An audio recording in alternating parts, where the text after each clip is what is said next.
Today I want to do something different, simply because of everything that's going on in our world.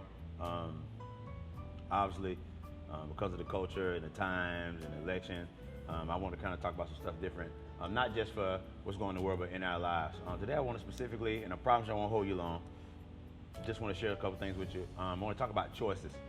There's an odd scripture in the Bible, in Joshua 24, chapter 24, verse 15. And if it seems evil unto you to serve the Lord, it says, choose this day whom you will serve. Obviously, that scripture is pushing choice. And I think it's important for us to understand in life, life is full of choices. The world we're living in, some of the results, most of the results in our personal lives and even in our country is based upon choices. Many people ask me, one of the top questions every Christian asks me, or people that are not Christian but struggling with being a Christian, or even atheists, the biggest question is, why doesn't God stop bad things from happening? Why does God not stop bad people? Everything from rape, from hurt, and killing and murder, and people always ask that question. But ultimately, everything we believe in, the supreme ethic, the ultimate value in our world and on earth is love. So it's love. You'll never really have love. You'll never really experience God's love. You'll never understand love. Never really understand what love is. Never understand God's love. Because the closer you look at love, if you really pull back the covers to love, what you're going to see is choice. It's impossible to love someone and take choice away. God truly loved the world. That's why he ultimately gave us all choices. So the real problem is not the blame on God, but it's on people, because God has given every person a choice. So why does God allow bad things to happen? He just allows us choice. What you're saying is you want God to make us a robot, but he's not. He doesn't make us a robot. He gives us all choice. So nobody really ever will get sent to hell. Ultimately, it'll be what you chose. So God always gives us choice. It's the choice to love or not to love. Now, I get it. There's a problem. The problem is God gives us that choice. It's freedom to ask questions, the freedom to do wrong, the freedom to change. He gives us free will. And so God couldn't love the world without giving us choice. Choices in life, choices in who we vote for, choices.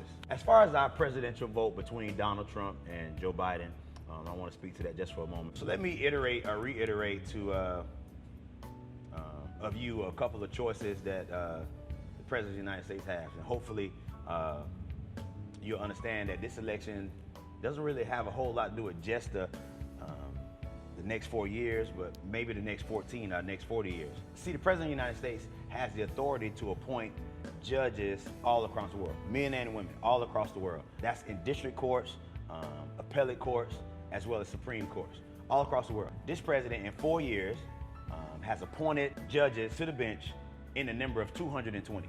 The president of the United States of America has appointed 220 judges to the bench. That's 3 to the Supreme Court, that's 53 to the appellate court, and 164 to district courts, all over the world. And many of Donald Trump's appointees will sit as judges for the rest of their lives, long after Donald Trump's dead or even out of office. Let me say it again. I said every judge that he appointed, 220 judges, all of them, many of them, will die a judge. They will go on to do other things, all because they're appointed by Donald Trump. What am I saying by that? My issue is not that he appointed 220 judges, but he's the most, in 4 years, he's the only president done that. His first term. My problem is not that he appointed 220 judges. My issue is, guess how many of those appointed judges were black? Guess how many of those 220 appointees by the President of the United States were brown? Of the 220 appointed judges appointed to the bench by President Trump, not one of them is black, not one of them is brown. Not one out of 220 appointed judges in 4 years, not one of them is black. Not one. 220 judges. Now, I get it. All I'm saying is, don't tell me Black Lives Matter. Don't tell me all lives matter if you abort your choice to vote. That's crazy. 220 judges will live on, will determine the outcomes of different scenarios all throughout the world. Not one of them are black. Don't tell me Black Lives Matter if you're going to abort your opportunity to vote. I know all year long we've been hearing flatten the curve, stay at home, curfews, masks, this, flatten the curve. But please hear me. Life has given you a choice to flatten the curve to injustice, to flatten the curve to systemic racism. You have an opportunity to do that. Now, let me turn the page right quick to something. So let me say this openly. I am not declaring that Dr. Martin Luther King Jr. Is a prophet. He definitely was a man of God. But listen to the heart and the detail of this prophecy of Dr. King. You're not going to believe it. It was over 50 years ago. Check it out. Suffice it to say that we stand in one of the most momentous periods of human history. And in these days of emotional tension, when the problems of the world are gigantic in extent and chaotic in detail, all men of goodwill must make the right decisions. And on Tuesday, 1 week from today, the people of this nation must decide whether they want America to remain true to the great words of the founding fathers. We hold these truths to be self-evident, that all men are created equal, that they are endowed by their Creator with certain inalienable rights, that among these are life, liberty, and the pursuit of happiness. We must decide whether those words will be firmly etched into the structure of our nation, or whether we will allow our nation to be relegated to a second-rate power in the world with no moral voice. We must decide next Tuesday whether America will take the high road of justice and peace and compassion for the poor and underprivileged, or whether this nation will tread the low road of man's inhumanity to man, of injustice, of short-sightedness. And each of us has a moral responsibility, if we are of voting age and if we are registered, to participate in that decision. I come here to urge every person under the sound of my voice to go to the polls on the 3rd of November and vote your convictions. Now, I know you're intelligent people, and I don't need to tell you who you should vote for. I don't have any fear about that. You know who to vote for. I'm just asking you to vote. Now, just if you need,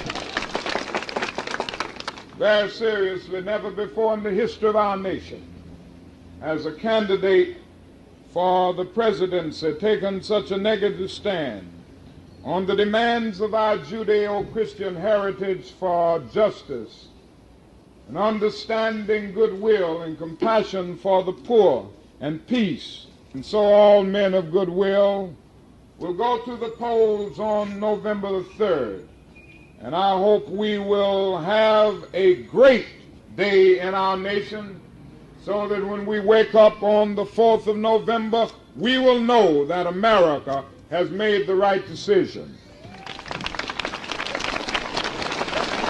That speech was over 50 years ago, and it was so on point that it's scary. It's prophetically accurate. It's mind-blowing that Dr. Martin Luther King, 1960, I think it's 1964, could have had a speech like that. I recognize that there are many people in the world today with influence, celebrities, I get it, politicians, preachers that are pushing you to lean to the left or the right. I get it. I'm just a pastor that pastors some great people in a great ministry called The Place in Tampa, Florida. One time, go Buccaneers. Way to go, Rays, and congratulations to the Lightning, bringing home the World Championship. Anyways, I'm sorry about that. My point is, you may not know me or you may not know Jesus. And I just want to remind you not of your rights, but of your choices. You have a choice, not just by Tuesday, but you have a choice in your life. My prayer, of course, is that you will choose Christ. If you've already chose Christ, I'm already rejoicing with you. I believe that choice is the best vote of all. And so I thank y'all all for your time today. I know we didn't air our normal worship service, but I was led to go this way today. If you'd like to support what we're doing here at the place, maybe sow a seed or partner with us, please give financial with the information that's on the screen. You can also leave your info in the comments below prayer requests, or you can email me at bdozier@theplacetb.com. As I leave you there, I want you to think about this. Every one of us looks like our parents when we're born. But every one of us will look like our choices when we die. See you.